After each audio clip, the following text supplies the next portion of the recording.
जम्मू कश्मीर को राज्य का दर्जा बहाल करने संबंधी विधेयक के संसद में पेश होने की अटकलों पर कांग्रेस नेता प्रमोद तिवारी ने भाजपा सरकार पर निशाना साधा। उन्होंने कहा कि भाजपा ने राजनीतिक लाभ के लिए कई गंभीर गलतियां की और राज्य का दर्जा छीनकर संवेदनशील क्षेत्र पर कब्जा करना एक ऐतिहासिक भूल थी। तिवारी ने कश्मीर की जनता का धन्यवाद करते हुए कहा कि भाजपा अपने राजनीतिक एजेंडे को सफल नहीं कर सकी और चुनाव नहीं जीत पाई। उन्होंने जोर देकर कहा कि कांग्रेस की स्पष्ट मांग है कि जम्मू कश्मीर का राज्य का दर्जा तुरंत और प्रभावी ढंग से बहाल किया जाए। दिल्ली की मुख्यमंत्री रेखा गुप्ता पर उनके सिविल लाइंस स्थित सरकारी आवास पर आयोजित जन सुनवाई कार्यक्रम के दौरान हुए कथित हमले पर दिल्ली कांग्रेस अध्यक्ष देवेंद्र यादव ने कड़ी प्रतिक्रिया दी। उन्होंने कहा कि जिम्मेदार लोगों को कठोर सजा मिलनी चाहिए क्योंकि ये घटना दर्शाती है कि राजधानी में कोई भी सुरक्षित नहीं है। यादव ने कहा कि ये सिर्फ महिलाओं की सुरक्षा का मुद्दा नहीं है बल्कि आमजन की सुरक्षा का भी सवाल है।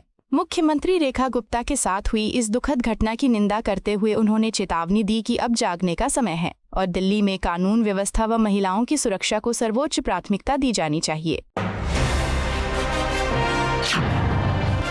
दिल्ली की मुख्यमंत्री रेखा गुप्ता पर सिविल लाइंस स्थित उनके सरकारी आवास पर आयोजित जन सुनवाई कार्यक्रम के दौरान हुए कथित हमले पर दिल्ली के मंत्री मनजिंदर सिंह सिरसा ने प्रतिक्रिया दी। उन्होंने कहा कि मुख्यमंत्री पर हुआ ये हमला विपक्ष की सोची समझी साजिश है क्योंकि रेखा गुप्ता दिल्ली की जनता की समस्याओं को गंभीरता से उठाती हैं और उनके समाधान के लिए प्रतिबद्ध हैं। सिरसा ने कहा कि विपक्ष जनता का ध्यान भटकाने और मुख्यमंत्री की छवि धूमिल करने के लिए ऐसे कदम उठा रहा है। शिवसेना यूबीटी सांसद प्रियंका चतुर्वेदी ने दिल्ली की मुख्यमंत्री रेखा गुप्ता पर उनके सरकारी आवास पर हुए कथित हमले की कड़ी निंदा की।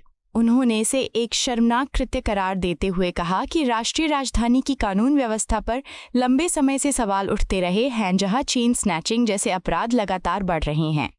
प्रियंका ने कहा कि अब मुख्यमंत्री के सरकारी आवास के भीतर ऐसी घटना होना बेहद दुखद है और इस पर तत्काल कार्रवाई होनी चाहिए ताकि दोषियों को दंड मिल सके। दिल्ली की मुख्यमंत्री रेखा गुप्ता पर हुए कथित हमले पर कांग्रेस नेता उदित राज ने कड़ी प्रतिक्रिया दी। उन्होंने कहा, मैं मुख्यमंत्री पर हुए हमले की निंदा करता हूं। ये स्पष्ट रूप से पुलिस सुरक्षा में चूक है। उदित राज ने केंद्रीय गृह मंत्री अमित शाह पर सवाल उठाते हुए कहा कि जब राजधानी में मुख्यमंत्री तक सुरक्षित नहीं है तो आम जनता की सुरक्षा की कल्पना कैसे की जा सकती है। उन्होंने आरोप लगाया कि गृह मंत्री अपना काम ठीक से नहीं कर रहे हैं और दूसरी पार्टियों को तोड़ने में व्यस्त हैं। कांग्रेस नेता ने दावा किया कि दिल्ली में कानून व्यवस्था की स्थिति पूरी तरह ध्वस्त हो चुकी है और इस पर तत्काल गंभीर कदम उठाए जाने चाहिए। दिल्ली की मुख्यमंत्री रेखा गुप्ता पर सिविल लाइंस स्थित उनके सरकारी आवास पर आयोजित जन सुनवाई कार्यक्रम के दौरान हुए कथित हमले पर आम आदमी पार्टी ने प्रतिक्रिया दी है। आपके मीडिया प्रमुख अनुराग ढांडा ने कहा, लोगों की हताशा बढ़ गई है, उन्हें समस्याओं का सामना करना पड़ रहा है और काम नहीं हो रहे हैं, लेकिन हमले या हिंसा से जवाब देने का कोई औचित्य नहीं है। मामले की जांच होनी चाहिए और कड़ी सजा मिलनी चाहिए। हम दिल्ली पुलिस से कड़ी कार्रवाई करने की अपील करते हैं। ढांडा ने ये भी दोहराया कि लोकतांत्रिक व्यवस्था में असहमति प्रकट करने का अधिकार है, लेकिन किसी भी प्रकार की हिंसा अस्वीकार्य है। दिल्ली की मुख्यमंत्री रेखा गुप्ता पर उनके सिविल लाइन स्थित आवास पर जन सुनवाई के दौरान हुए कथित हमले पर आप नेता सौरभ भारद्वाज ने कहा, मैं इस हमले की कड़ी निंदा करता हूं। हमारे देश में हिंसा के लिए कोई जगह नहीं है।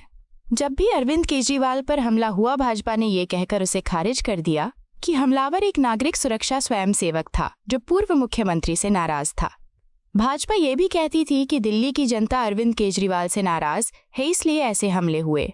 ये दुर्भाग्यपूर्ण है कि राजनीतिक सुविधा के लिए ऐसी गंभीर घटनाओं को कम करके आंका जाता है। दिल्ली की मुख्यमंत्री रेखा गुप्ता पर जन सुनवाई कार्यक्रम के दौरान हुए कथित हमले को लेकर कांग्रेस ने प्रतिक्रिया दी है। कांग्रेस प्रवक्ता सुरेंद्र राजपूत ने कहा, राजनीति में और न ही सभ्य समाज में हिंसा के लिए कोई जगह है। रेखा गुप्ता भारतीय जनता पार्टी की मुख्यमंत्री हैं।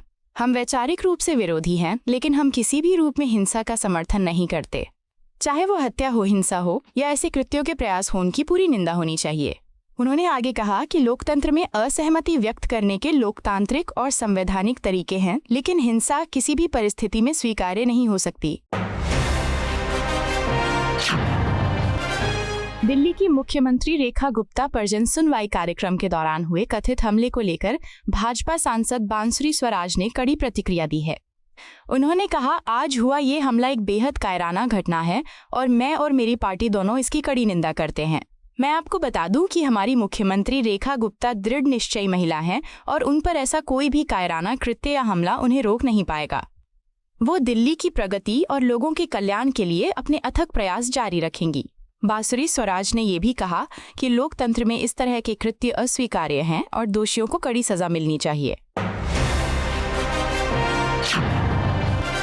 दिल्ली की मुख्यमंत्री रेखा गुप्ता पर उनके आवास पर जन सुनवाई कार्यक्रम के दौरान हुए कथित हमले को लेकर राष्ट्रीय लोकदल नेता मलुक नागर ने चिंता जताई है।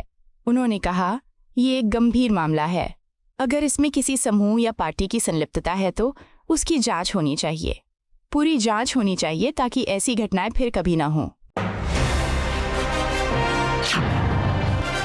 दिल्ली की मुख्यमंत्री रेखा गुप्ता पर उनके आवास पर जन सुनवाई के दौरान हुए हमले को लेकर दिल्ली के मंत्री प्रवेश वर्मा ने जानकारी दी। उन्होंने कहा, पुलिस हमलावर की मानसिकता और इरादों की जांच कर रही है।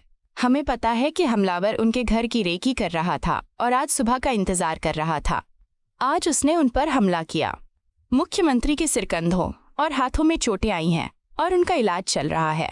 आपको यह वीडियो पसंद आया हो तो इसे लाइक करें, हमारे चैनल को सब्सक्राइब करें।